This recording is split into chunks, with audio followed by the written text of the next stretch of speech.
ന്യൂസൈറ്റിൻ്റെ എല്ലാ മാന്യ പ്രേക്ഷകർക്കും സ്നേഹവും സമാധാനവും സന്തോഷവും നിറഞ്ഞ ക്രിസ്മസ് ആശംസകൾ അറിയിക്കുകയാണ്. പ്രേക്ഷകർ ക്ഷമിക്കണം, ഇതിലും മനോഹരമായൊരു ക്രിസ്മസ് സമ്മാനം നൽകാൻ വേറെ ഇല്ല. ശ്രീ KG മാർക്കോസ്. പതിറ്റാണ്ടുകളായി മലയാളി കേട്ടുകൊണ്ടിരിക്കുന്ന ശബ്ദമാണ്. പ്രത്യേകിച്ച് മാർക്കോസ് 4 പതിറ്റാണ്ട് ഈ ശബ്ദമില്ലാതെ മലയാളിക്ക് ക്രിസ്മസ് ഇല്ല. ക്രിസ്മസ് എന്ന് പറയുമ്പോൾ ആദ്യം ഓടി വരുന്ന പാട്ടുകൾ പാടിയ ഒരാളാണ്. ഞാൻ പിന്നെ പ്രത്യേകിച്ച് പരിചയപ്പെടുത്തേണ്ട കാര്യമൊന്നുമില്ല. എല്ലാ മലയാളികളും ഇപ്പോഴും മൂടിക്കൊണ്ട് നടക്കുന്ന എത്രയോ പാട്ടുകളാണ്, പ്രത്യേകിച്ച് എത്രയോ ക്രിസ്തീയ ഭക്തി ഗാനങ്ങളാണ്. ക്രിസ്മസിൻ്റെ ഓർമ്മയുണർത്തി നമുക്ക് 2 വരി പാടിക്കൊണ്ട് തുടങ്ങാം. തീർച്ചയായിട്ടും. ഞാൻ ഇപ്പം രംഗത്ത് വന്നിട്ട് ഇപ്പം 45 വർഷം കഴിഞ്ഞു, 46ാമത്തെ വർഷത്തിൽ നിൽക്കുന്നു. ഈ പ്രായത്തിലും ദൈവകൃപയാൽ എന്ന് പ്രത്യേകം പറയണം. കാരണം ഇപ്പം എൻ്റെ മിടുക്ക് കൊണ്ടോ അല്ലെങ്കിൽ എൻ്റെ കഴിവ് കൊണ്ടോ ഒന്നും അല്ല ഞാൻ നിൽക്കുന്നത്. എന്നെ ഇഷ്ടപ്പെടുന്ന ഒരു ലക്ഷക്കണക്കിന് ശ്രോതാക്കളുള്ളത് കൊണ്ട് തന്നെയാണ് ഞാൻ ഈ രംഗത്ത് നിൽക്കുന്നത്.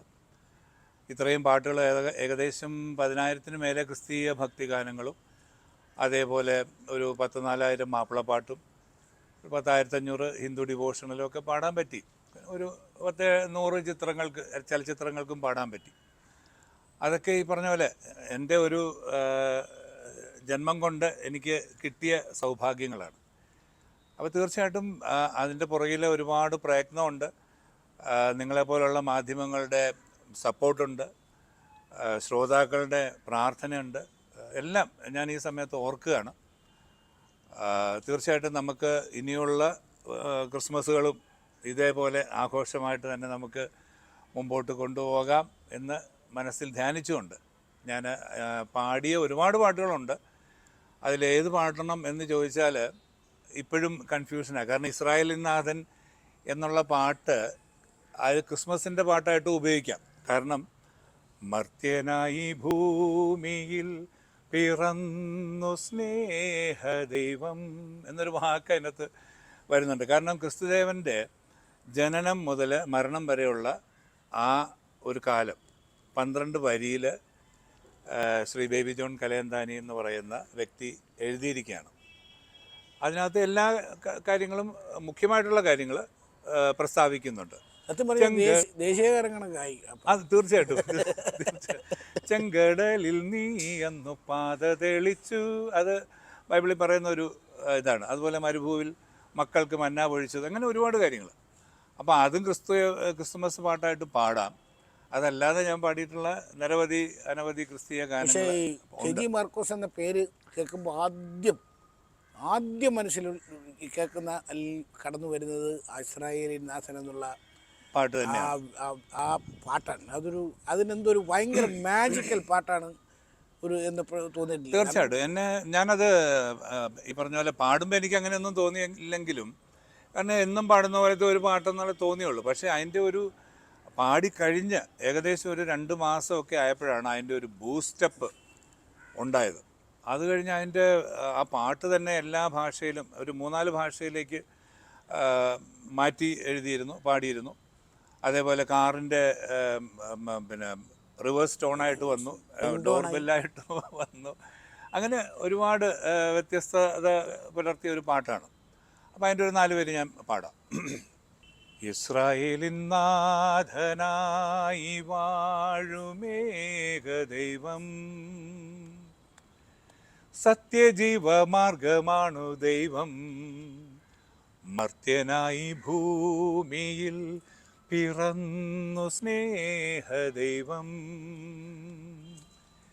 നിത്യജീവനേകിടുന്നു ദൈവം, ആബാപിതാവേ ദൈവമേ, അവിടുത്തെ രാജ്യം വരേണമേ, അങ്ങേ തിരുഹിതം ഭൂമിയിൽ എന്നെന്നും നിറവേറിടേണമേ,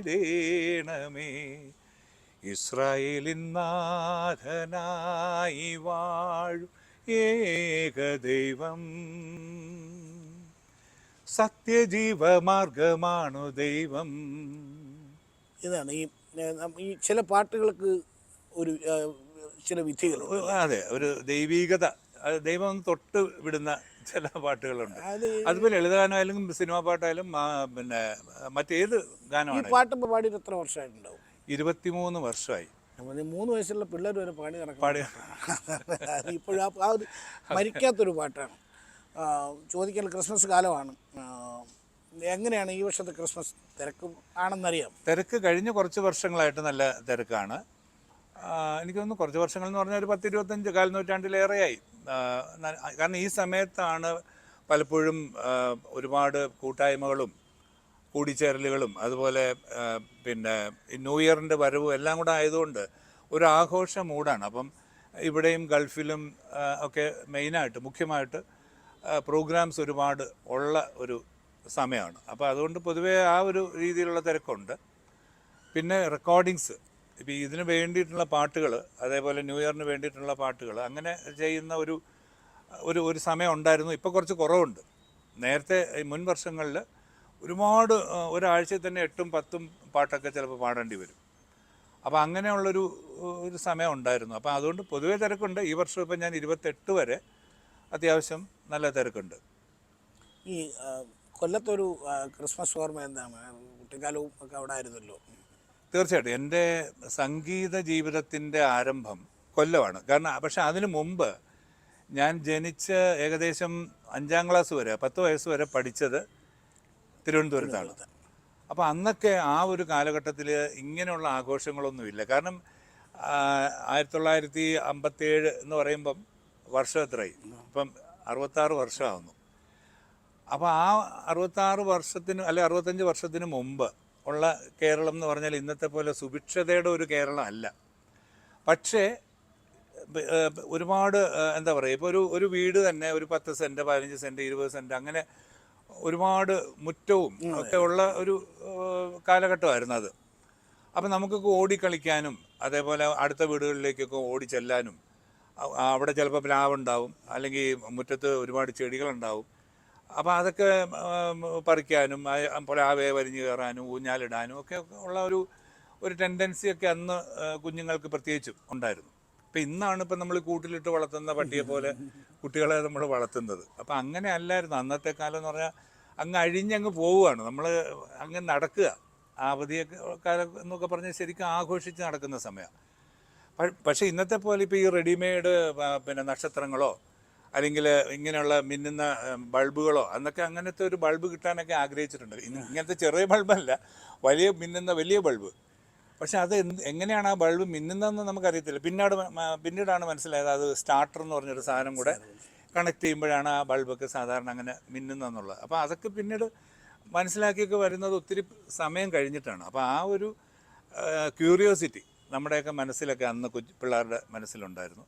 അപ്പം ഈ നമ്മുടെ ഇപ്പം ഈ നക്ഷത്രങ്ങളൊന്നും കിട്ടാതെ വരുമ്പം മുളയുടെ പിന്നെ ചില വീടുകളിലൊക്കെ അങ്ങനെ മുള വളർത്തുന്നുണ്ടാവും. ചെറിയ രീതിയിലൊക്കെ വളരുന്ന മുളകളൊക്കെ അല്ല ഒടിച്ചുകൊണ്ട് വന്നിട്ട് അത് വളച്ച് നക്ഷത്രത്തിൻ്റെ രൂപത്തിലൊക്കെ ആക്കി കെട്ടി അതിൽ കടലാസൊക്കെ ഒട്ടിച്ച് അങ്ങനെയൊക്കെ ചെയ്യുന്നു. അതുപോലെ റാന്തലൊക്കെ ആയിരുന്നു അന്നത്തെ കാലത്ത് പലപ്പോഴും വീടുകളിൽ ലൈറ്റിന് പകരം ഉപയോഗിച്ചിരുന്ന വിളക്കുകളെന്ന് പറഞ്ഞാൽ ചെറിയ ചെറിയ വിളക്കുകൾ. അപ്പോൾ റാന്തലിന് ഒരു ഹുക്കും കൂടെ ഒക്കെ ഉള്ളതുകൊണ്ട് ഇത് അതിനകത്ത് തൂക്കിയിടുക, അതിനുള്ള സംവിധാനങ്ങൾ ഒരുക്കുക. ഈ പുൽക്കൂടൊന്നും നമുക്ക് കിട്ടാൻ അല്ല ഉണ്ണിയേശുവിൻ്റെ അല്ലെ അതുപോലുള്ള രൂപങ്ങളൊന്നും കിട്ടാൻ മാർഗ്ഗമില്ലെങ്കിലും അത്യാവശ്യം ഷേപ്പുള്ള കല്ലൊക്കെ പെറുക്കി വെച്ച് പിന്നെ ഈ പറഞ്ഞ പോലെ ആട്ടുംകൂട് പോലെയൊക്കെ കണ്ടിട്ടുള്ളത് കൊണ്ട് ചെറിയ പുൽക്കൂടൊക്കെ ഉണ്ടാക്കുക, അതിലൊക്കെ പുല്ലൊക്കെ വാരിയിടുക, അങ്ങനെയൊക്കെയുള്ള ആഘോഷങ്ങളൊക്കെ ആയിരുന്നു അന്ന്. പിന്നെ ഈ വീടുകൾ സന്ദർശിക്കും. ഇപ്പോൾ പേരൻസ് ആണെങ്കിലും നമ്മളെയും കൂട്ടി എവിടെയെങ്കിലുമൊക്കെ പോകും, അതുപോലെ ആരെങ്കിലുമൊക്കെ വരും. അപ്പോൾ ഒക്കെ അവരൊക്കെ പുതിയ പുതിയ ബിസ്ക്കറ്റോ മുട്ടായിയോ, അന്ന് ഇതുപോലത്തെ ഇന്നത്തെ പോലെ കേക്കൊന്നുമില്ല, വീട്ടിലിടുന്ന കേക്കേ ഉള്ളൂ. അപ്പോൾ ആ കേക്ക് ഇടുമ്പോൾ തന്നെ നമ്മൾ അമ്മ കേക്ക് ഉണ്ടാക്കി, അത് ഇന്നത്തെ പോലെ ഗ്യാസും പ്രഷർ കുക്കറും ഒന്നും ഇല്ലല്ലോ. അപ്പോൾ ഇതിനകത്ത് ഒരു പ്രത്യേക രീതിയിൽ അത് കുക്ക് ചെയ്യുന്ന സമയത്ത് ഒരു ഈർക്കിലി വെക്കും, ഇത് ബന്ധം. അപ്പോൾ ആ ഈർക്കിലി വലിച്ചെടുക്കുമ്പോൾ അതേൽ കുറച്ചൊക്കെ പറ്റി പിടിച്ചിട്ടുണ്ടാവും. അപ്പോൾ അതെടുക്കുക, പിന്നെ ഇങ്ങനെയൊക്കെയുള്ള കളികളും പിന്നെ ആഘോഷങ്ങളൊക്കെ അന്ന് ഉണ്ടായിരുന്നുള്ളൂ. പിന്നെ ഇറച്ചി മുട്ട മീനൊക്കെ അന്നും സുഭിക്ഷമായിട്ട് ആ സമയത്ത് വാങ്ങിക്കുമായിരുന്നു. അപ്പോൾ ഇതൊക്കെയാണ് നമ്മുടെ ഒരു അന്നത്തെ ക്രിസ്മസ് എന്ന് പറയുന്നത്. ഈ ഈ അന്ന് ആ കാലത്ത് ഈ ക്രിസ്മസ് കാലത്ത് അല്ലെങ്കിൽ ആ കാലത്തൊരു അങ്ങനെ മൂളുന്ന പാട്ടുകളുണ്ടായിരുന്നു ഒരു അന്ന് എൻ്റെ തീരെ ചെറിയ പ്രായത്തിലൊന്നും എനിക്ക് അങ്ങനെ ഓർമ്മയില്ല. കാരണം പള്ളികളിൽ നിന്ന് ആരെങ്കിലും കൊയറെന്ന് പറഞ്ഞ് വരും, 10, 25, 30 പേര് ചേർന്ന് വരും. പക്ഷേ ഇന്നത്തെ പോലെ അന്ന് ഒരുപാട് ആൾക്കാരൊന്നും പള്ളികളിൽ നിന്ന് മെമ്പറൊന്നും അല്ലാത്തതുകൊണ്ട് വല്ല പള്ളികളിൽ നിന്നൊക്കെ ആയിരിക്കും ഈ വരുന്നത്.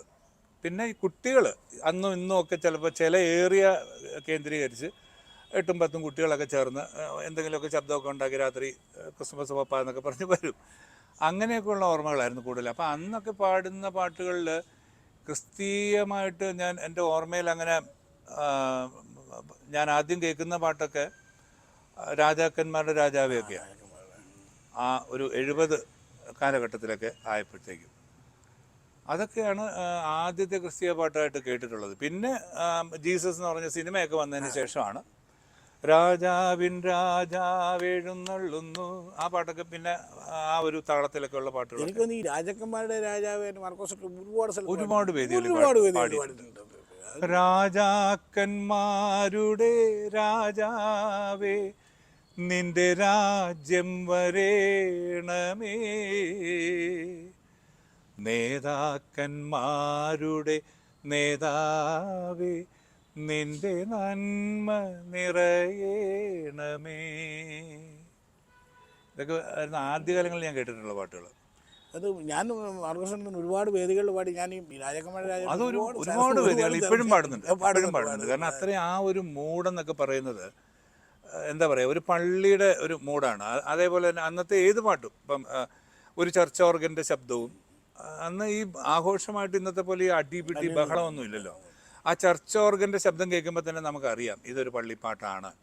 ഇപ്പം നിത്യവിശുദ്ധയാം കന്യമറിയമേ നിന്നാമം വാഴ്ത്തപ്പെടട്ടെ, നന്മ നിറഞ്ഞ നിൻ സ്നേഹവാത്സല്യങ്ങൾ ഞങ്ങൾക്കനുഗ്രഹമാകട്ടെ. അപ്പോൾ ഇതാ പള്ളിയുടെ ചർച്ച് ഓർഗൻ്റെ ശബ്ദം കേൾക്കുമ്പോൾ തന്നെ നമുക്ക് പള്ളിയുടെ മൂടാം. ഇന്നത്തെ ഇന്നിപ്പോ ഇറങ്ങി ഓടുന്ന പോലെയാണ് അത്. അവരും അതായത് പുരോഹിതന്മാരും ചില സമയത്ത് അങ്ങനെ പള്ളിക്കകത്ത് കിടന്ന് ചാടുന്നുണ്ട്. അപ്പം നമുക്ക് കുഞ്ഞാടുകളെ അങ്ങനെ കൊണ്ടുവരികയാണ്, ചാടിച്ചു കൊണ്ടുവരികയാണ്. അപ്പം ആഘോഷമായതുകൊണ്ട് നമ്മൾ പണ്ടത്തെ ആ ഒരു രീതി പിന്തുടരണ്ട എന്നുള്ള ഒരു ഫോർമാറ്റാണെന്ന് തോന്നുന്നു ഇപ്പോഴത്തെ. ഇപ്പം നമ്മൾ ഈ ഗാനമേളയ്ക്കൊക്കെ പോകുമ്പോൾ അല്ലെങ്കിൽ ക്രിസ്തീയ ഗാനമേളയ്ക്കൊക്കെ പോകുമ്പോൾ ഇങ്ങനെ ഈ അടിച്ചുപൊളി പാട്ട് വേണമെന്ന് കുഞ്ഞാട് ആവശ്യപ്പെടാറുണ്ടോ? അങ്ങനെ ക്രിസ്തീയ ഗാനമേളയ്ക്ക് അങ്ങനെ പറയാറില്ല. പക്ഷേ നമുക്കറിയാം ആ പാടെ ചതഞ്ഞൊക്കെ ഇരിക്കും. അപ്പം നമുക്കറിയാം. അപ്പം നമ്മൾ ഈ പറഞ്ഞല്ലോ, ദുഃഖിതരേ പീഡിതരേ നിങ്ങൾ കൂടെ വരൂ, നിർധനരേ മർദ്ദിതരേ നിങ്ങൾ കൂടെ വരൂ, ഇങ്ങനെയുള്ള പാട്ടുകൾ ഇടയ്ക്ക് കൊടുക്കും. അത്യാവശ്യം നല്ല ബീറ്റൊക്കെ ഉള്ള ഒരു ബീറ്റുള്ള ഒരു ആ ടൈപ്പ് പാട്ടുകൾ. അതിപ്പം നമ്മുടെ ഒരു പുതിയ തലമുറ ആഗ്രഹിക്കുന്ന ഒരു രീതിയായിട്ട് വരുന്നുണ്ട്. കാരണം എന്ന് വെച്ചാൽ അവർക്ക് 2 സ്ലോ നമ്പർ കഴിഞ്ഞാൽ പിന്നെ അവർക്കൊന്ന് ഇളകണം. അതിപ്പോൾ ക്രിസ്ത്യൻ പാട്ടായാലും ശരി, ഗാനമേളയാണെങ്കിലും ശരി, അമ്പലപ്പാട്ടായാലും ശരി. ഇപ്പം തന്നെ പഴയ ഗംഗയാറു പിറക്കുന്നു ഹിമവൻ മലയിൽ എന്ന് പറഞ്ഞുള്ള ആ ഒരു പിന്നെ അയ്യപ്പ പാട്ട് നിന്ന് പാടിയാൽ 1, 2 പാട്ട് ചിലപ്പോൾ കേൾക്കും. അത് കഴിയുമ്പോഴത്തേക്കും പിന്നെ അവരുടെ മൂഡ് മാറി. അപ്പോൾ അത് പിന്നെ ടക്ക് ടക്ക് ടക്ക് ടക്ക് ഇങ്ങനെ പോകണം, അല്ലെങ്കിൽ ശരിയാവില്ല. അപ്പോൾ അത് ഈ പറഞ്ഞ പോലെ സംഗീതത്തിൽ ദേവസംഗീതവും ഉണ്ട്, അസുര സംഗീതവും ഉണ്ട്. അപ്പോൾ ഈ ദേവസംഗീതം എന്ന് പറയുന്നതാണ് സോഫ്റ്റ് ആയിട്ട് നമ്മൾ ഇപ്പം ജിം റീവ്സിൻ്റെ ഒക്കെ jingle bell jingle bell jingle all the way, ഇത് ഈ പാട്ടൊക്കെ ആ ഒരു ഗണത്തിൽ പെടുന്ന. അതേസമയം ഈ അസുര സംഗീതം എന്ന് പറയുന്നതാണ് ചെണ്ട അങ്ങനെയുള്ള ടൈപ്പ് സാധനങ്ങളൊക്കെ ഉപയോഗിച്ചിട്ട് നമ്മൾ പാടുന്നത്. ഈ ഡിവോഷണൽ സോങ്സ് പ്രത്യേകിച്ച് ഈ ക്രിസ്ത്യ ഭക്തിഗാനം പാടുമ്പോൾ ഈ ഒരു മാർക്കോസിൻ്റെ ശബ്ദത്തിൽ കേൾക്കുമ്പോൾ ഈ പറഞ്ഞ പോലെ, അല്ലെങ്കിൽ ഈ ആളുകൾ ഇഷ്ടപ്പെടുന്നതാണല്ലോ ഈ 10,000-കണക്കിന് പാട്ട് ആ ഒരു വിഭാഗത്തിന് മാത്രം, അത് പാടുമ്പോൾ കിട്ടുന്നൊരു ഒരു എനർജി എന്താണ്? അതെനിക്ക് അറിയത്തില്ല സത്യം പറഞ്ഞാൽ. പാട്ടിനോടുള്ള ആ ആ പാഷൻ അല്ലെങ്കിൽ ആഗ്രഹം കൊണ്ടാണോ, ചില ദിവസങ്ങളിലൊക്കെ ഞാൻ ഭയങ്കരമായിട്ട് ടയേർഡാവും. നമ്മൾ മനുഷ്യൻ എന്നുള്ള രീതിയിൽ അങ്ങോട്ട് ഓടി ഇങ്ങോട്ട് ഓടി റിഹേഴ്സൽ അങ്ങനെയൊക്കെ കഴിഞ്ഞിട്ട് നമ്മൾ ഓ ഇന്ന് വയ്യ എന്ന് പറഞ്ഞ് ഇരിക്കുന്ന സമയത്ത് സ്റ്റേജിൽ കയറി ആ ജനത്തെ കാണുമ്പം ഒരു എനിക്കറിയത്തില്ല, അതൊരു ഇലക്ട്രിക് ഒരു മൂഡാണ്. പിന്നെ മൈക്കെടുത്ത് ഹലോ എൻ്റെ പ്രിയപ്പെട്ട എന്ന് പറയുമ്പോൾ എനിക്കറിയാം, അത്രയും പറഞ്ഞാൽ മതി. പ്രിയപ്പെട്ട വരെ ഉള്ള ശബ്ദം കേൾക്കുമ്പോൾ എനിക്കറിയാം നന്നാകുമോ മോശമാകുമോ എന്ന്. അത് ശരി.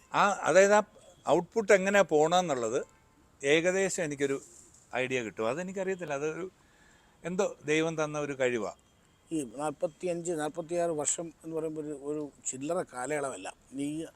ഈ ശബ്ദം എങ്ങനെ മെയിൻറ്റെയിൻ ചെയ്യുന്നു? ഒരു സാധാരണ ഗായകർ ശബ്ദം മെയിൻറ്റെയിൻ ചെയ്യാൻ അവരുടെ ഭയങ്കര നിഷ്ഠയും കാര്യങ്ങളൊക്കെ ഉണ്ട്. അങ്ങനെ ആ ഒരു ഇതിൽ തന്നെയാണോ? സത്യം പറഞ്ഞാൽ ശബ്ദം ഞാൻ അങ്ങനെ സൂക്ഷിക്കാറില്ല. അത് സത്യമാണ്, ഞാൻ വെറുതെ പറയുന്നതല്ല. കാരണം ഞാൻ പലപ്പോഴും ശ്രദ്ധിച്ചിട്ടുള്ളൊരു കാര്യം, ഒരു 10 വയസ്സ് 12 വയസ്സൊക്കെ ഉള്ള കൊച്ചു പിള്ളേർ ട്രെയിനിൽ വയറ്റത്ത് അടിച്ച് പാടുന്ന കാണാം. ഒരു നിക്കർ മാത്രമേ അവന് ഉണ്ടാവുള്ളൂ, ഷർട്ട് പോലും അദ്ദേഹത്തുണ്ടാവില്ല. അപ്പോൾ ഇവരൊക്കെ എവിടേക്കോ കിടക്കുന്നു, എന്തൊക്കെയോ കഴിക്കുന്നു, ചിലപ്പോൾ കഴിച്ചില്ല എന്ന് വരും. ഒരു നല്ല വേഷം പോലും ഇല്ല, നല്ല തണുപ്പത്തും നല്ല ചൂടത്തും ഒക്കെ അവർ ഇങ്ങനെ തന്നെ നടക്കുക. അവനെ ഏത് പാതിരാത്രിക്ക് വിളിച്ച് പാടിച്ചാലും അവൻ്റെ ടോൺ അതെപ്പോഴും ഒരുപോലെ ആയിരിക്കും. കാരണം അത് അവൻ ട്രെയിൻ ചെയ്ത് അവൻ്റെ തൊണ്ടയിൽ അങ്ങനെ അങ്ങനെ ഇരിക്കുകയാണത്. അപ്പോൾ അവനെ സംബന്ധിച്ചിടത്തോളം അവൻ്റെ ട്രെയിനിങ് എന്ന് പറയുന്നത് അവൻ പാടി ഉറപ്പിച്ചിരിക്കുക എന്ന് പറഞ്ഞ പോലെ. ഞാൻ അത് കണ്ടിട്ട് ചെയ്തതല്ല. ചില കാര്യങ്ങളിൽ ഞാൻ മനഃപൂർവ്വമായിട്ട് ചെയ്തിട്ടുള്ള കാര്യങ്ങൾ, ഒന്ന് എനിക്ക് എൻ്റെ ചെറിയ പ്രായത്തിൽ എപ്പോഴും ജലദോഷം വരും. ജലദോഷം ഇങ്ങനെ മാറുന്നില്ല. അപ്പം എൻ്റെ ഫാദർ ഡോക്ടറായിരുന്നു. അപ്പം ഞാൻ അപ്പയോട് ഇതുപോലെ പലപ്പോഴും പറഞ്ഞിട്ടുണ്ട്. അപ്പം പുള്ളി ഓരോന്ന് പറയും. അങ്ങനെ ഒരിക്കലും എന്നോട് പറഞ്ഞു, നീ തൈരൊന്ന് ഒഴിവാക്കി നോക്കാൻ പറഞ്ഞു. അപ്പോൾ എനിക്ക് തൈര് ഭയങ്കര ഇഷ്ടമായിരുന്നു. ചെറിയ പ്രായത്തിൽ എനിക്ക് തൈരും കുറച്ച് ഉപ്പും പിന്നെ ക്യാബേജ് തോരനും ഉണ്ടെങ്കിൽ ഹാപ്പിയാണ്, പുളിയില്ലാത്ത തൈര്. അപ്പം മിക്ക ദിവസവും അതായിരിക്കും എൻ്റെ ഒരു മെനു. അപ്പോൾ അങ്ങനെ വന്നപ്പോഴത്തേക്കും ഞാൻ തൈരൊന്ന് ഒഴിവാക്കി നോക്കി. കുറേ നാളത്തേക്ക് തൈര് ഒഴിവാക്കി നോക്കിയപ്പം ജലദോഷത്തിന് കുറവുണ്ട്. കാരണം അതെന്താണെന്ന് വെച്ചാൽ ഓരോരുത്തരുടെയും ബോഡി നേച്ചർ അനുസരിച്ചിട്ടാണ് അതുണ്ടാവുന്നത്. ഇപ്പം നമ്മൾ തൈര് എങ്ങനെയാണ് ഉണ്ടാവുക? ഒരല്പം ഒരു സ്പൂൺ തൈരെടുത്ത് ഒരു ഗ്ലാസ് പാലിനകത്ത് ഇട്ട് വെക്കുമ്പോഴാണ് അത് പിറ്റേ ദിവസത്തേക്ക് തൈരാകും. അപ്പോൾ അവിടെ ഒരു ബാക്ടീരിയൽ ഫോർമേഷൻ നടക്കുകയാണ്. ആ തൈര് ആ പാലിനകത്ത് കിടന്ന് ആ ബാക്ടീരിയ കൊണ്ട് അത് തൈരായി. അപ്പോൾ ഈ ബാക്ടീരിയ നമ്മുടെ എല്ലാം ദേഹത്തുണ്ട്. അതിന് കൂടുതൽ വളരാനുള്ള സാഹചര്യം നമ്മൾ പിന്നെയും ഈ തൈര് അങ്ങോട്ട് കഴിക്കുമ്പം ഉണ്ടാവുകയാണ്. അപ്പോൾ അതായിരുന്നു എൻ്റെ കാര്യത്തിൽ ഒരു റീസൺ. അപ്പം ഞാൻ തൈര് ഒഴിവാക്കിയിട്ടുണ്ട്, അത് മനഃപൂർവ്വമാണ്. പിന്നുള്ളത് തണുത്ത സാധനങ്ങൾ കഴിവതും പിന്നെ എത്ര ദാഹം ഉണ്ടെങ്കിലും തണുത്ത സാധനങ്ങൾ കുടിക്കത്തില്ല. അതെന്താണെന്ന് വെച്ചാൽ ഇപ്പം നമ്മൾ ഫ്രഷായിട്ടിരിക്കുക, ഒരു ഐസ് ക്യൂബ് എടുത്ത്, ഒരു സാമാന്യം വലിപ്പമുള്ള ഒരു ഐസ് എടുത്ത് നമ്മുടെ കയ്യിൽ നമ്മൾ പിടിക്കുക. ഒരു 5 മിനിറ്റ് കഴിഞ്ഞ് ഐസ് മെൽറ്റായി പോയി, നമുക്ക് കൈ ഇങ്ങനെ തുറക്കാൻ പറ്റുമോ? തുറക്കാൻ പറ്റില്ല. കാരണം ആ കോശങ്ങളെല്ലാം ചുരുങ്ങി. അപ്പം നമുക്ക് പതുക്കെ തുറക്കാൻ പറ്റത്തുള്ളൂ. അത് പിന്നെ ചൂടായി വരണം. അപ്പോൾ ഇത് തന്നെയാണ് തൊണ്ടയിൽ നമ്മളിങ്ങനെ തണുത്ത സാധനങ്ങൾ ഉപയോഗിക്കുമ്പോൾ, പ്രത്യേകിച്ചും ഇപ്പം നമ്മുടെയൊക്കെ തൊണ്ടയിൽ 10,000 വോക്കൽ കോഡ്സ് ഉണ്ട്. പക്ഷെ പാട്ടുകാരെ സംബന്ധിച്ചിടത്തോളം ഇപ്പം ലല്ലുവിന് 10,000 കോഡ്സ് ഉണ്ടെന്ന് വെച്ചോ, പാട്ടുകാരനെ സംബന്ധിച്ച് ഇപ്പം എൻ്റെ തൊണ്ടയിൽ ചിലപ്പോൾ അത് 50,000 ചിലപ്പോൾ 1,00,000 ആയിരിക്കും. അതാണ് ആ ഹാർമണി കിട്ടുന്നത്. അപ്പോൾ ഇതിൻ്റെ മൂവ്മെൻറ്റ്സ് ഇതാവും. നമ്മൾ ഈ ഐസ് എടുത്ത് ഇങ്ങനെ കൈ പിടിച്ചിട്ട് നൂർക്കാൻ പറ്റാത്ത പോലെ സ്ഥിരമായിട്ട് നമ്മൾ തണുത്ത സാധനങ്ങൾ ഉപയോഗിക്കുമ്പോൾ ഈ ഹാർമണിക്ക് വ്യത്യാസം വരും. അപ്പോൾ നമുക്ക് വിചാരിക്കുന്ന സംഗതികളൊന്നും കിട്ടത്തില്ല. പിന്നെ വീണ്ടും ഈ പറഞ്ഞ പോലെ ജലദോഷത്തിനുള്ളൊരു സാഹചര്യം നമ്മളവിടെ ഉണ്ടാക്കി കൊടുക്കുകയാണ്, തണുപ്പ്. അപ്പോൾ അതുകൊണ്ട് ഞാൻ തണുത്തത് കഴിക്കാറില്ല, തൈര് കഴിക്കാറില്ല ഇപ്പോൾ ഒരു 10-30 വർഷമായിട്ട്. പിന്നെ കഴിച്ചിട്ടില്ലെന്ന് ചോദിച്ചാൽ ഇപ്പം ചില സമയത്ത് ഐസ്ക്രീമൊക്കെ കഴിക്കും. എന്ന് വെച്ചാൽ അടുത്ത 2-3 ദിവസം പണിയൊന്നുമില്ല, ഗാനമേളയൊന്നും ഇല്ലെങ്കിൽ ചിലപ്പോൾ ഒരു ഐസ്ക്രീം കഴിച്ചെന്ന് വരും, ചിലപ്പോൾ ഒരു ഷേക്ക് കുടിച്ചെന്ന് വരും. അതൊക്കെ ആഗ്രഹമാണ്. അപ്പോൾ അങ്ങനെയൊക്കെ ചെയ്യാറുണ്ട്. പിന്നെ ഇന്നത് ഞാൻ കഴിക്കൂ ഇന്നത് അങ്ങനെയില്ല, എല്ലാം കഴിക്കും, ഒരുവിധപ്പെട്ട എല്ലാം കഴിക്കും. പിന്നെ അമിതമായ പുളി, ഇപ്പം പണ്ടൊക്കെ നമ്മൾ മാങ്ങ എറിഞ്ഞിട്ട് തിന്നുമായിരുന്നു. അങ്ങനെ ഒരു ഒന്നോ രണ്ടോ മാങ്ങയൊക്കെ എറിഞ്ഞിട്ട് ഇപ്പം തിന്നു കഴിഞ്ഞാൽ അത് നമുക്ക് ചിലപ്പോൾ തൊണ്ടയ്ക്ക് പ്രശ്നമാകും. ഗാനമേളകളിൽ ആദ്യം പാടുന്ന പാട്ട്? ഗാനമേളകളിൽ ഞാൻ സ്വന്തം പേരിൽ എൻ്റെ ഗാനമേള ആരംഭിക്കുന്നത് 1978 KG മാർക്കോസൻ പാർട്ടി എന്ന് പറഞ്ഞിട്ടാണ് ആദ്യത്തെ ഗാനമേള. ഇന്നും അങ്ങനെ തന്നെയാണ്. അതെന്താണെന്ന് ചോദിച്ചാൽ, ഞാനൊരു 7-8 വയസ്സുള്ളപ്പോൾ തന്നെ പിന്നെ മിനിമം 1 മണിക്കൂറെങ്കിലും ഞാൻ വീടിൻ്റെ ഏതെങ്കിലും ഒരു മൂലയിൽ പോയിരുന്നിട്ട് പാടും. അപ്പോൾ എനിക്കിഷ്ടമുള്ള ശ്രുതിയിൽ നല്ലപോലെ ഹൈ പിച്ചിലും ലോ പിച്ചിലും ഒക്കെ പാടുമായിരുന്നു. കാരണം അന്ന് ഞങ്ങൾ തിരുവനന്തപുരത്ത് താമസിക്കുമ്പോൾ, അപ്പം തിരുവനന്തപുരത്ത് മെഡിക്കൽ കോളേജിലായിരുന്നു. അപ്പം ഞങ്ങൾ താമസിക്കുന്ന കേശവദാസപുരത്താണ്. ആ സ്ഥലമൊക്കെ ഇപ്പോഴും ഉണ്ട്. അപ്പം ഞങ്ങളുടെ വീടും ഒരു യൂനസ് സേട്ട് എന്ന് പറഞ്ഞ ഒരാളുടെ ഇതായിരുന്നു അത്. ഞങ്ങൾ താമസിച്ചിരുന്ന വീടും അദ്ദേഹത്തിൻ്റെ വീടും, അതിനപ്പുറത്ത് അദ്ദേഹത്തിൻ്റെ തിയേറ്റർ. ആ തിയേറ്റർ ഇപ്പോൾ ഒരു മോളാണ് പട്ടത്ത്, കേശവദാസപുരത്ത്. അത് കഴിഞ്ഞ് അദ്ദേഹത്തിൻ്റെ പമ്പ്, ഇപ്പോഴും ആ പമ്പൊക്കെ ഉണ്ട്. ആ തിയേറ്റർ പോയി, അത് സലീം തിയേറ്റർ ആയിരുന്നു അന്ന്, ആ കാലത്ത് 1960-70 കാലഘട്ടത്തിലൊക്കെ. അത് കഴിഞ്ഞ് പിന്നെ അത് അദ്ദേഹത്തിന് മകൻ്റെ പേരിലായിരുന്നു. അതൊക്കെ ഇതൊക്കെ വന്ന് അങ്ങനെ അത് പോയി. ഇപ്പോൾ അത് അവിടെ ഞാൻ നോക്കിയപ്പോൾ ഒരു മാളാണ്. അപ്പോൾ ആ തിയേറ്ററിൽ വെക്കുന്ന പാട്ട് വീട്ടിൽ കേൾക്കാം, അതുപോലെ ഡയലോഗും ഒക്കെ വീട്ടിൽ കേൾക്കാം രാത്രി ആയി കഴിഞ്ഞാൽ. അപ്പോൾ ഞാൻ ഇതിൻ്റെ ഒപ്പം ഇരുന്ന് പാടും ഓരോ പാട്ടും. അപ്പം ഭാര്യയിലെ പാട്ട്, പിന്നെ ശകുന്തളയിലെ പാട്ട്, കായംകുളം കൊച്ചുണ്ണി, ഇങ്ങനെയുള്ള സിനിമകളിലൊക്കെ പാട്ട്. അന്ന് മാറ്റിനിക്ക് ഉച്ചയ്ക്ക് 2:30-3 ആകുമ്പോൾ തിയേറ്ററിൻ്റെ മേലെ 2 കോളാമ്പി അങ്ങോട്ടും ഇങ്ങോട്ടും വെച്ചിട്ട് ഒരു 1/4 മണിക്കൂർ പാട്ടുണ്ട്. അതുപോലെ ഫസ്റ്റ് ഷോ, സെക്കൻഡ് ഷോ. അപ്പോൾ ഇത് ദിവസവും കേൾക്കുകയല്ലേ. അങ്ങനെ അതിൻ്റെ കൂടെ പാടിയാണ് തുടങ്ങിയത്. അപ്പോൾ ഈ പാട്ടിങ്ങനെ ഉള്ളിലുണ്ട്. ഈ ശബ്ദമാണ് എനിക്ക് അന്നും ഇഷ്ടം. യേശുദാസ് എന്ന് പറഞ്ഞ വ്യക്തിയുടെ ശബ്ദം ആണ് എനിക്ക് ഏറ്റവും ഇഷ്ടമുള്ളത്. അതേപോലെ സുശീലാമ്മയുടെ, ജാനകിയമ്മ ഇഷ്ടമാണെങ്കിലും സുശീലാമ്മയുടെ ശബ്ദമായിരുന്നു എനിക്ക് കൂടുതൽ ഇഷ്ടം. അപ്പോൾ ഈ 2 ശബ്ദങ്ങൾ ഞാൻ അന്ന് ചെറിയ വോയിസ് ആയിരുന്നുകൊണ്ട് അനുകരിക്കാൻ ഞാൻ ശ്രമിക്കുമായിരുന്നു. ഇപ്പോൾ സുശീലാമ്മയുടെ പ്രിയതമാ പ്രിയതമാ, ആ പാട്ടൊക്കെ ഞാൻ അതുപോലെ പാടാൻ ശ്രമിക്കുമായിരുന്നു. അതുപോലെ ദാസേട്ടൻ്റെ നല്ല സുറുമ, കൊച്ചു ചിന്തൂര പൊട്ടുകുത്തി മന്ദാര കണ്ണിണയിൽ സുന്ദരി മാരണിയും സുറുമ. അപ്പോൾ ഈ പാട്ടൊക്കെ അന്ന് എനിക്ക് ഭയങ്കര ഹരമായിരുന്നു. ചക്രവർത്തിനി നിനക്കു ഞാൻ എൻ്റെ ശില്പഗോപുരം തുറന്നു. ഈ പാട്ടൊക്കെ ഇറങ്ങിയ സമയം ചെമ്പരത്തി. അപ്പോൾ അദ്ദേഹത്തെ നമ്മുടെ മനസ്സിലേ ഉള്ളൂ.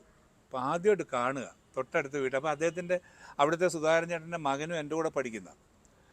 അപ്പോൾ ഇവൻ പറഞ്ഞാണ് ഞാൻ അറിയുന്നത് യേശുദാസ് അവിടെ വരും എന്നുള്ള വിവരം. അപ്പോൾ എൻ്റെ അടുത്ത് ഒരു ദിവസം പറഞ്ഞു, എടാ നാളെ യേശുദാസ് വരും. ഞാൻ ചെയ്ത് യേശുദാസ് പാട്ട് പാടുന്ന യേശുദാസ്. അപ്പോൾ എന്നാൽ യേശുദാസിനെ കാണാമല്ലോ എന്ന് പറഞ്ഞാൽ അങ്ങനെയാണ് ദാസേട്ടനെ കാണുന്നത്. അപ്പോൾ ദാസേട്ടനെ കണ്ടപ്പം അന്ന് പുള്ളിക്ക് താടിയും മീശയൊന്നുമില്ല, മുടി മാത്രമേ ഉള്ളൂ.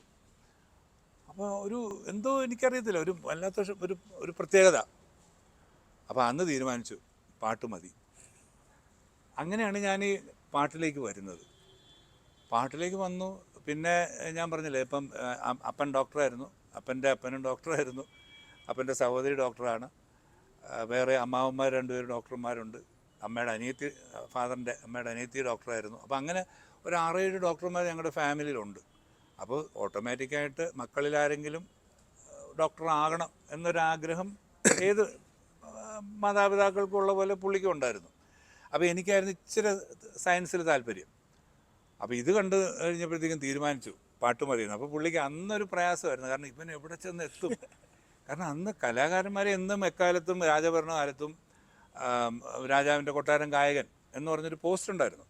പക്ഷെ ഗായകരെയും കലാകാരനെയൊക്കെ എല്ലാവർക്കും ഇഷ്ടമാണ്, പക്ഷെ പൈസ തരില്ല. അവിടെയാണ് പ്രശ്നം. അപ്പോൾ ഇവൻ എവിടെ ചെന്ന് എത്തും എന്നൊരു ആദി ഉണ്ടായിരുന്നു. കാരണം ഞാൻ ആദ്യം ഗാനമേള തുടങ്ങുമ്പം ഒരു ആർട്ടിസ്റ്റിന് 30 രൂപയുള്ളൂ.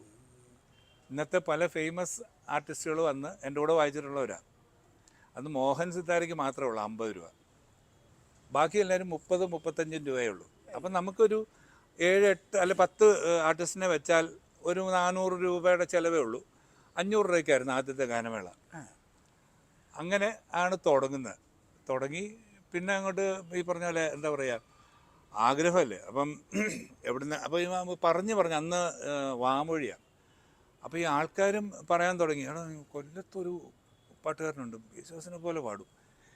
അത് ഈ കാസർഗോഡ് വരെ പടാന്നങ്ങ് പോയി. അങ്ങനെ ഞാൻ കാസർഗോഡ് വരെ പോയി പാടുമായിരുന്നു. 10-35 ഗാനമേള ഒരു മാസം നടത്തുമായിരുന്നു. ഒരു സോഷ്യൽ മീഡിയ ഇല്ലാത്ത കാലമാണ്. അതെ, 90-ലാണ് ദൂരദർശൻ പോലും വരുന്നത്. അപ്പം അങ്ങനെ ഓടി നടന്ന്, പക്ഷെ അതിൻ്റെയൊക്കെ കുറച്ച് എന്താ പറയുക അനുഭവം ആണ് നമ്മുടെ ഈ തൊണ്ടയിൽ ഇപ്പോഴും ഉള്ളതും. അതേപോലെ 2-2.5 മണിക്കൂർ ഒറ്റയ്ക്ക് നിന്ന് ഒരു 18-20 പാട്ട് ഞാൻ തന്നെ പാടുന്നു. ഈ ദാസേട്ടൻ ഗാനമേളകളിൽ ആദ്യം ഇടയകന്യകയെ പാടുന്നത് കേട്ടിട്ടുണ്ട്. അതെ അതെ അതെ, അത് എൻ്റെയും ഒരു വീക്ക്നെസ് ആയിരുന്നു. എന്ന് വെച്ചാൽ ആ പാട്ട് പാടുമ്പോൾ ഇപ്പം നേരത്തെ അതിൻ്റെ ആദ്യത്തെ 2 വരിയിൽ തന്നെ സംഭവം അതാ, കാരണം ഒരു ഉന്മേഷമാണ്. നമുക്ക് സ്റ്റേജിലേക്ക് കയറി നിന്നിട്ട് ആ കോഡ് വീഴുമ്പോൾ തന്നെ നമ്മൾ ഇടയ കന്യകേ എന്ന് പറയുമ്പോൾ തന്നെ ഒരു പ്രത്യേകതയാണ്. ആളുകൾ ഉണ്ടാക്കുന്ന ഒരു ആരവമുണ്ട്. ആ ഒറ്റ ആദ്യത്തെ ഇടയകന്യക എന്നുള്ള പാട്ടിൽ തന്നെ ഇല്ലേ, ആളുകൾ ഉണ്ടാക്കുന്ന ഒരു ആരവമുണ്ട്. അവിടെയാണ് നമ്മുടെ എനർജി. നമുക്കും എനർജി അന്നേരം നമുക്ക് ഇങ്ങോട്ട് കിട്ടുകയാണ്. ഒരു 10,000-3,000-5,000 ആൾക്കാരുടെ ആ ഒരു ഫീൽ നമ്മളിലോട്ട് വരിക.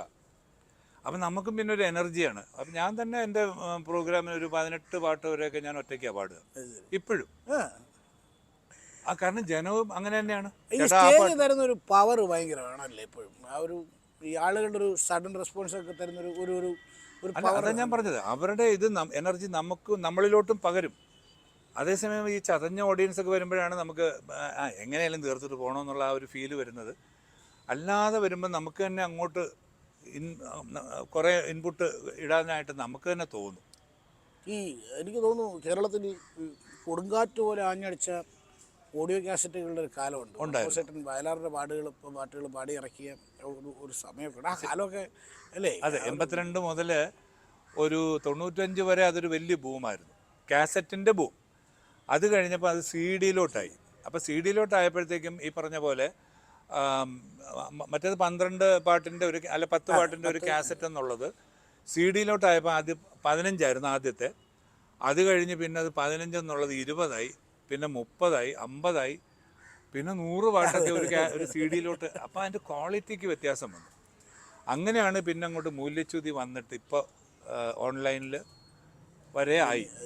എനിക്കിപ്പോഴും ഓർമ്മയെന്ന് പറഞ്ഞാൽ ഈ നാട്ടിലൊക്കെ ഈ നമ്മുടെ ഈ സമ്മേളനങ്ങളും ഒക്കെ നടക്കുന്നതിന് മുന്നോടിയായിട്ട് ഈ പാട്ടുകൾ അങ്ങോട്ട് ഇടും. ഗാനമേള. അതെ, ഗാനമേള ഇടും. അതേപോലെ എൻ്റെയും യേശുദാസിൻ്റെയും ഓണപ്പാട്ടുകൾ മത്സരിച്ചിട്ട് ഇങ്ങനെ വരും.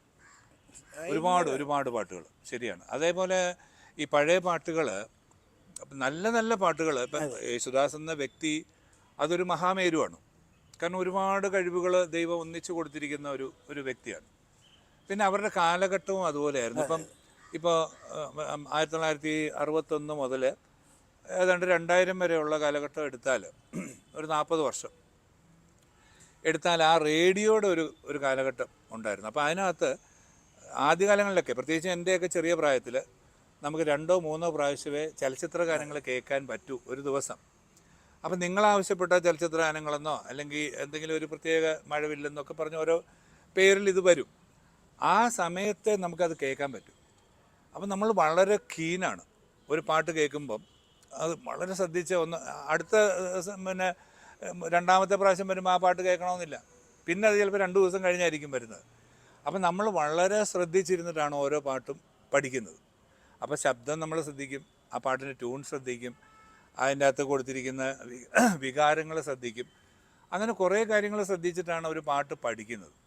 അപ്പം കാരണം അന്ന് വേറൊരു മാർഗ്ഗമില്ല, ഇതേ ഉള്ളൂ. ഈ റേഡിയോയിൽ വരുന്ന സമയത്ത് പഠിക്കുക എന്നുള്ളതാണ്. 2, ഈ ഓരോ പാട്ട് അവർ പ്ലേ ചെയ്യുന്നതിന് മുമ്പ് ഇന്ന സിനിമയിൽ ഇന്നാരെഴുതി ഇന്നാര് സംഗീതം ചെയ്ത് യേശുദാസ് പാടി, അല്ലെ ജയചന്ദ്രൻ പാടി, അല്ലെ പി സുശീല പാടി എന്ന് പറയുമ്പോൾ ഈ പേരിങ്ങനെ കേൾക്കുക നമ്മുടെ ചെവിയിൽ ഇങ്ങനെ.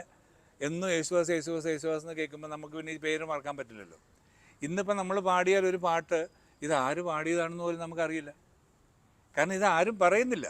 അവർ പാട്ട് ചിലപ്പോൾ പ്ലേ ചെയ്യും, ഈ പാട്ട് ഏത് സിനിമയിൽ ആരെഴുതി, ആര് ട്യൂൺ ചെയ്തു, ഒന്നും അറിയത്തില്ല നമുക്ക്.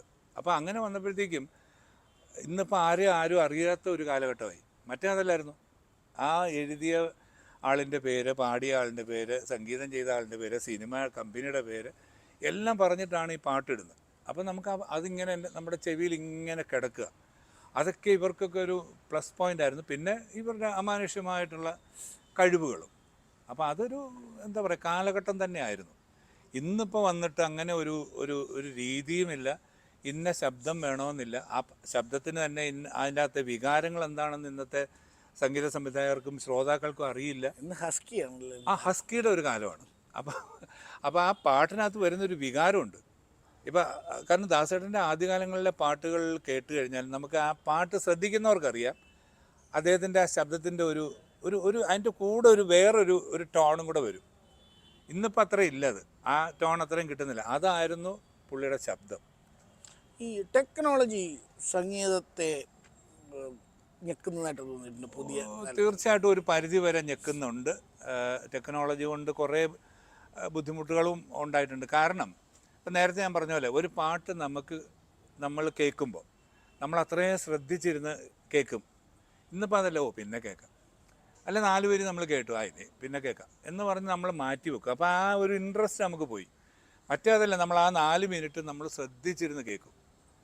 ഞാനൊക്കെ ഈ മാനേ മാനേ എന്നുള്ള പാട്ടൊക്കെ, മാനേ മാനേ വിളി കേൾക്കൂ വിളി കേൾക്കൂ, മലർവാക പൂത്ത വഴി നീളേ, മഞ്ഞു കുളിരു പെയ്ത വഴി നീളേ, മാനേ തേടി വന്നു ഞാൻ മാനേ.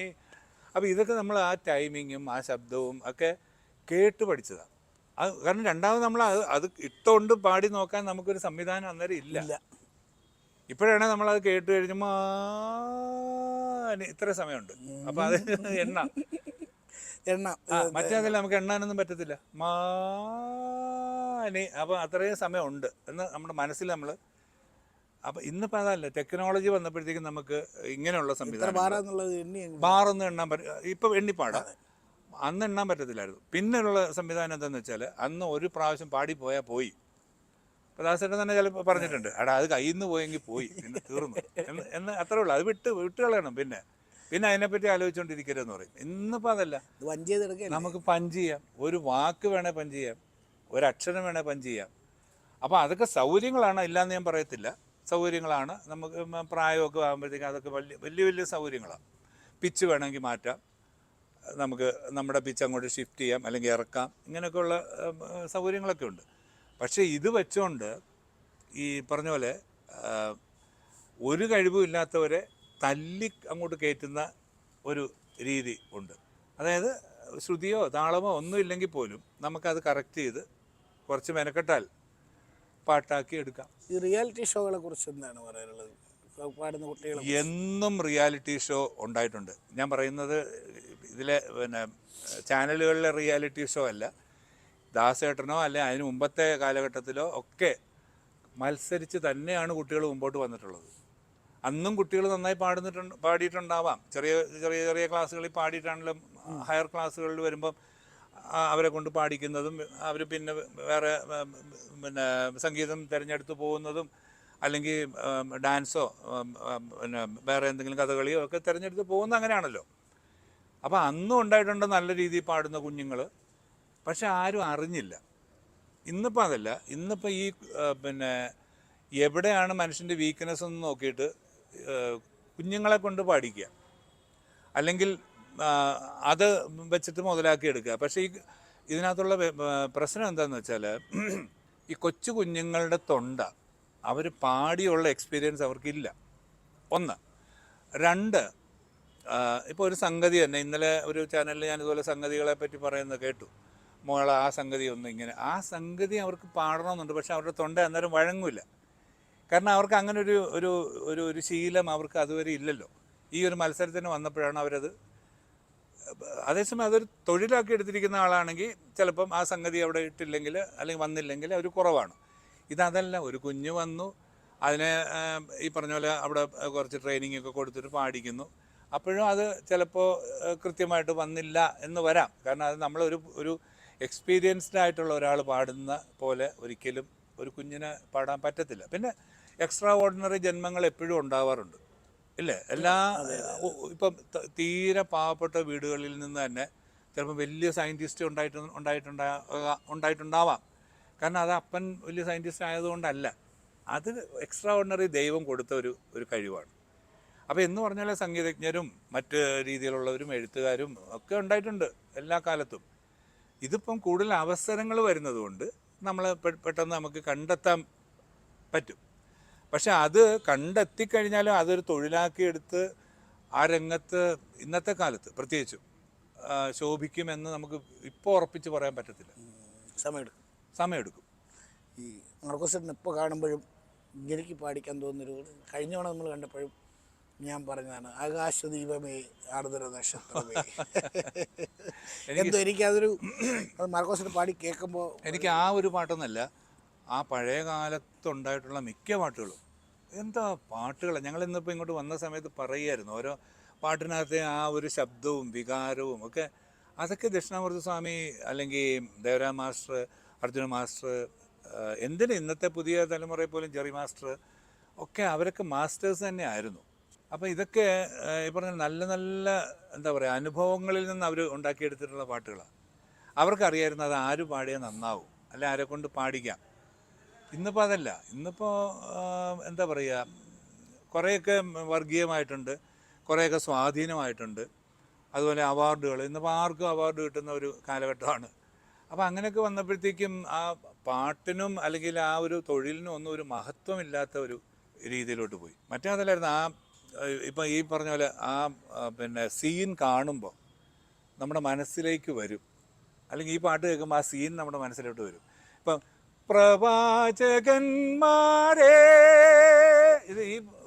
ഇത് നോക്കുമ്പോൾ നമുക്ക് മറൈൻ ഡ്രൈവിൽ കൂടെ സത്യം നടന്നു പോകുന്ന ആ ഒരു ഫീല്, പുള്ളി അതെ ആ പോലീസ് സ്റ്റേഷൻ്റെ അവിടെയൊക്കെ വന്നിങ്ങനെ നിൽക്കുന്നതൊക്കെ അതൊരു നമ്മുടെ മനസ്സിലേക്ക് വരികയാണ്.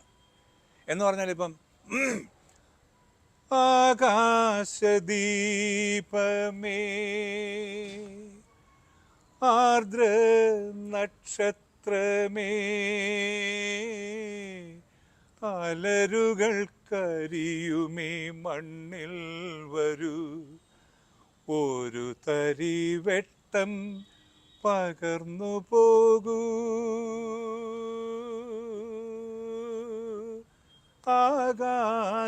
ആകാശദീപമേ. കണ്ണില്ലെങ്കിലും കരളില്ലയോ കൺമണി എൻ ദുഃഖമറിയില്ലയോ, കണ്ണില്ലെങ്കിലും കരളില്ലയോ കൺമണി എൻ ദുഃഖമറിയില്ലയോ, അകലെയാണെങ്കിലും ആത്മാവു കൊണ്ടവൾ അലയുമെൻ ഗാനങ്ങൾ കേൾക്കില്ലയോ, ഓ ആകാശദീപമേ. അന്ത്യഗാനം കേൾക്കാൻ നീ വരില്ലേ, അതിനു പല്ലവി പാടുകില്ലേ, അന്ത്യഗാനം കേൾക്കാൻ നീ വരില്ലേ, അതിനു പല്ലവി പാടുകില്ലേ, അവസാന ശയ്യ വിരിക്കുവാനായി ആത്മാവിൻ പൂവിതൾ നീ തരില്ലേ, ഓ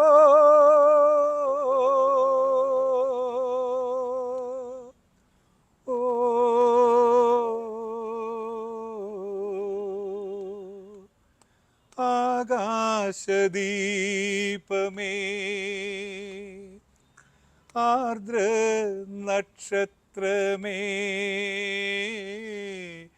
അലരുകൾ കരിയുമീ മണ്ണിൽ വരൂ, ഒരു തരി വെട്ടം പകർന്നു പോകൂ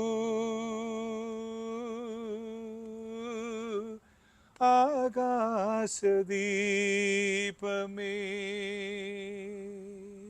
അതൊരു ഞാൻ ഞാൻ ഈ ഇതുപോലെയാണ് ഈ ഈ കുട്ടിക്കാലത്ത് ഈ കാസറ്റിലൂടെ ഈ പാട്ട് കേട്ട് കേട്ട് കേട്ടാണ് ഞാൻ ആദ്യം ഗജി മാർക്കോസ് എന്ന മനുഷ്യനെ കുറിച്ച് കേൾക്കുന്നത്. ഈ പാട്ട് ഞാൻ ഇത് ഈ ഒരു കാലത്ത് ഈ ഒരു പാട്ട് ഇത് കേട്ട കാര്യം അങ്ങനെ അങ്ങനെ അന്വേഷിച്ചത് ആരാന്ന് അന്വേഷിച്ചു. അങ്ങനെയാണ് ഇതൊക്കെ ഞാൻ ഇങ്ങനെ രണ്ടാമത് പാടിയിട്ടുണ്ട്. എന്ന് വെച്ചാൽ ഇപ്പം ദാസേട്ടൻ പാടിയിട്ടുള്ള ഒരുപാട് പാട്ടുകൾ രണ്ടാമത് പാടി സ്റ്റേജിൽ കൂടെ ഈ ഗാനമേളക്കാരാണ് പൊലിപ്പിക്കുന്നത്. അതിലൊരു നല്ല ശതമാനം പാട്ട് ഞാൻ പാടിയിട്ടുണ്ട്. അത് കുറേയൊക്കെ യൂട്യൂബിൽ അവൈലബിൾ ആണ്. ഇതൊരു പക്ഷേ ഇതൊരു വല്ലാത്ത പാട്ടാണ്. മാർക്കോസിൻ്റെ പ്രേക്ഷകരോട് ശ്രോതാക്കളോട് എന്താണ് പറയാനുള്ളത് ക്രിസ്മസ് ആയിട്ട്? നിങ്ങൾ സംഗീതം ഇഷ്ടപ്പെടുന്നവരാണെങ്കിൽ നല്ല പാട്ടുകൾ കേൾക്കുക. ഇപ്പം ഈ അടിപൊളി പാട്ടിനൊക്കെ ഒരു കാലമുണ്ട്. കാരണം എന്ന് വെച്ചാൽ നിങ്ങളുടെ ആ പ്രായമായിരിക്കാം, പ്രത്യേകിച്ച് യങ്സ്റ്റേഴ്സ്, ഒരു 30 വയസ്സിലോ 40 വയസ്സിലോ താഴെ ഉള്ളവർക്ക് ചിലപ്പോൾ ഇത് കേൾക്കുമ്പോൾ ഒരു ഒരു ഒരു ആവേശമായിരിക്കാം. അല്ലെങ്കിൽ ആ ആണിനും പെണ്ണിനും ഇന്നത്തെ കാലത്ത് പ്രത്യേകിച്ചും. കാരണം ഞങ്ങളുടെയൊക്കെ കാലത്ത് ഒരു സിഗരറ്റ് കയ്യിൽ വെക്കുന്നത് പോലും കുറ്റകരമായിരുന്ന ഒരു കാലഘട്ടമാണ്. അപ്പോൾ ആരെങ്കിലും പറഞ്ഞാൽ മതി അവനവിടെ സിഗരറ്റ് വലിച്ചുകൊണ്ട് അവിടെ നിൽപ്പുണ്ടെന്ന് പറഞ്ഞു കഴിഞ്ഞാൽ വീട്ടിൽ വരുമ്പോൾ അടി ഉറപ്പാണ്. ഇന്നിപ്പം നമുക്ക് അങ്ങനെ ഒന്നും ഒരു കുഞ്ഞിനോടും പറയാൻ പറ്റത്തില്ല. 1.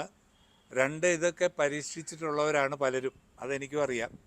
കാരണം ഒരു ബിയറടിക്കുക, പെണ്ണുങ്ങളാണെങ്കിൽ പോലും ഒരു ബിയറൊക്കെ അടിച്ചാൽ കുഴപ്പമില്ലെന്ന് പറയുന്ന പെൺപിള്ളേരൊക്കെ ഉണ്ട്. പിന്നെ ഇന്നത്തെ പുതിയ സാധനങ്ങളൊക്കെ ട്രൈ ചെയ്തിട്ടുള്ളവരാണ്. അപ്പോൾ തീർച്ചയായിട്ടും ഒരു എനർജിയൊക്കെ ചിലപ്പോൾ തോന്നും. അപ്പോൾ അതിനുവേണ്ടി ചിലപ്പം 1 2 പാട്ട് നിങ്ങളങ്ങനെ കേട്ടാൽ എനിക്ക് വിരോധമൊന്നുമില്ല. പക്ഷേ നല്ല പാട്ടും നല്ല സംഗീതവും അതേപോലെ നല്ല ശബ്ദം, ആണിൻ്റെ ആയാലും പെണ്ണിൻ്റെ ആയാലും, ആ പാട്ടിനകത്തെ വികാരം അല്ലെങ്കിൽ ആ ശബ്ദത്തിലെ വികാരം എന്താണെന്ന് മനസ്സിലാക്കാനുള്ളൊരു കഴിവ് നിങ്ങൾക്കുണ്ടായാൽ തീർച്ചയായിട്ടും നല്ലൊരു ആസ്വാദകൻ അല്ലെങ്കിൽ ആസ്വാദക എന്ന് പറയാൻ പറ്റും. അപ്പം നല്ല പാട്ടുകൾ കേൾക്കുമ്പം അതിൻ്റേതായ കുറേ ഗുണങ്ങൾ നമുക്ക് കിട്ടും. മറ്റേ നമ്മൾ ആസ്വദിച്ച് മറന്നു. മറ്റേതല്ല, നമുക്ക് ചിലപ്പോൾ നമ്മുടെ മനസ്സിനെ ഒരു കുളിർമ തരുന്ന അല്ലെങ്കിൽ ഒരു ആശ്വാസം തരുന്ന ഗാനങ്ങൾ, അതിപ്പം ഭക്തിഗാനമെന്നോ സിനിമാ പാട്ടെന്നോ അങ്ങനെ ഒന്നുമില്ല. ഭക്തിഗാനങ്ങളിൽ നിങ്ങൾക്ക് ഒത്തിരി നല്ല ഗാനങ്ങൾ, ചിലപ്പോൾ ഇങ്ങനെ ആശ്വാസം തരുന്ന പാട്ടുകൾ നമുക്ക് കേൾക്കാൻ സാധിക്കും. അപ്പം അങ്ങനെയുള്ള നല്ല പാട്ടുകൾ കേൾക്കുക, നല്ല ഗായകരെ പ്രോത്സാഹിപ്പിക്കുക, നല്ല സംഗീതത്തെ പ്രോത്സാഹിപ്പിക്കുക. അതൊക്കെ എനിക്ക് പറയാനുള്ളൂ. പിന്നെ ഉള്ള ഒരു കാര്യം, ഇന്നിപ്പോൾ ഞാൻ നേരത്തെ പറഞ്ഞ പോലെ ഇന്നത്തെ കുട്ടികളൊക്കെ അത്യാവശ്യം എനർജി ഉൾക്കൊണ്ട് നടക്കുന്നവരാണ്. അപ്പോൾ അത് ഞാൻ തെറ്റിദ്ധരിപ്പിച്ച് പറഞ്ഞല്ല കേട്ടോ. എനർജി എന്ന് പറഞ്ഞാൽ പൊതുവേ നല്ല ആഹാരം കഴിക്കുമ്പോഴും നമുക്ക് എനർജി കിട്ടും. ഞങ്ങളുടെയൊക്കെ കാലത്ത് ഈ പറഞ്ഞ പോലെ അന്ന് കപ്പ മരച്ചീനിയൊക്കെയാണ് വൈകുന്നേരത്തെ പലഹാരം. ഇന്നിപ്പോൾ അതെല്ലാം നമുക്ക് ബർഗർ എന്ന് വേണ്ട പല പല സാധനങ്ങൾ നമുക്ക് കിട്ടും. അപ്പോൾ അതൊക്കെ നമുക്കൊരു എനർജി തരുന്നതാണ്. അപ്പോൾ ആ എനർജി ഉള്ളപ്പം നമ്മൾ നമ്മുടെ സഹജീവികളെ, പ്രത്യേകിച്ചും കഴിവില്ലാത്തവരോ സാമ്പത്തികമായി പുറകോട്ട് നിൽക്കുന്നവരെയൊക്കെ നമുക്ക് സഹായിക്കാൻ പറ്റുന്ന രീതിയിൽ, ഓരോരുത്തരെയും നമ്മൾ 10,000 20,000 ഒക്കെ കൊടുത്ത് സഹായിക്കണമെന്നല്ല ഞാൻ പറയുന്നത്. ചെയ്യാവുന്ന രീതിയിലുള്ള സഹായങ്ങൾ നമ്മൾ ചെയ്യാൻ ശ്രമിക്കുക. അതേപോലെ ഇപ്പോൾ 1 പറഞ്ഞ് 2 പറഞ്ഞ് അടിയാണ്. ഇപ്പം നമ്മൾ ദിവസവും കണ്ടുകൊണ്ടിരിക്കുകയാണ്. ഇതൊക്കെ ഒരു പ്രായം കഴിയുമ്പോൾ നമുക്ക് തന്നെ തോന്നും, അയ്യോ എന്തെല്ലാം മണ്ടത്തരമാണ് ഞാൻ കാണിച്ചതെന്ന്. ഒരു 45-50 വയസ്സാകുമ്പോൾ നമുക്ക് തോന്നും. അപ്പോൾ അത് ഇന്നേ നമ്മൾ കൺട്രോൾ ചെയ്ത് പോയാൽ നിങ്ങൾക്കും നല്ലതാണ്. നിങ്ങളുടെ അവസാന കാലത്തൊക്കെ വരുമ്പോൾ നല്ല ഓർമ്മകൾ നിങ്ങൾക്ക് സൂക്ഷിക്കാൻ സാധിക്കും. അതേപോലെ നമുക്ക് സമൂഹത്തിൽ ഈ പറഞ്ഞ പോലെ നല്ല ഒരു ഇമേജ് ക്രിയേറ്റ് ചെയ്യാൻ പറ്റും. ഇപ്പോൾ ഈ പലർക്കും വേണ്ടി നമ്മൾ അടിക്കാനും പിടിക്കാനും ഒക്കെ നടക്കുന്നതിന് പകരം ക്രിയേറ്റീവായിട്ടൊക്കെ നമുക്ക് എന്തെങ്കിലുമൊക്കെ ചെയ്യാനായിട്ട് നമ്മൾ ശ്രമിക്കുക.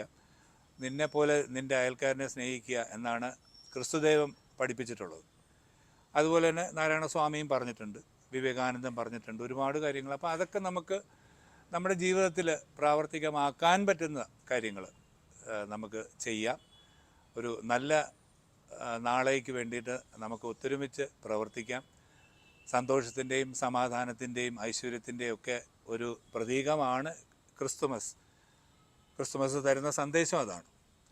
അപ്പോൾ എല്ലാവർക്കും നല്ല ഐശ്വര്യപൂർണമായ, നല്ല സമാധാനപൂർണമായ, സന്തോഷപൂർണമായ ഒരു ക്രിസ്തുമസും പുതുവത്സരവും ഞാൻ ഈ അവസരത്തിൽ ആശംസിക്കുകയാണ്. എല്ലാ നന്മകളും ഉണ്ടാവട്ടെ. വളരെ നന്ദി ഓർക്കസ്റ്റ. ഈ തിരക്കിനിടയ്ക്ക് കുറച്ച് സമയം ഞങ്ങൾക്ക് വേണ്ടി ചിലവഴിച്ചതിന് കെ ജി മാർക്കോസും അദ്ദേഹത്തിൻ്റെ സംഗീതവും ഒഴുകുകയാണ്. ഇനിയും ഒഴുകട്ടെ. നന്ദി. Thank you.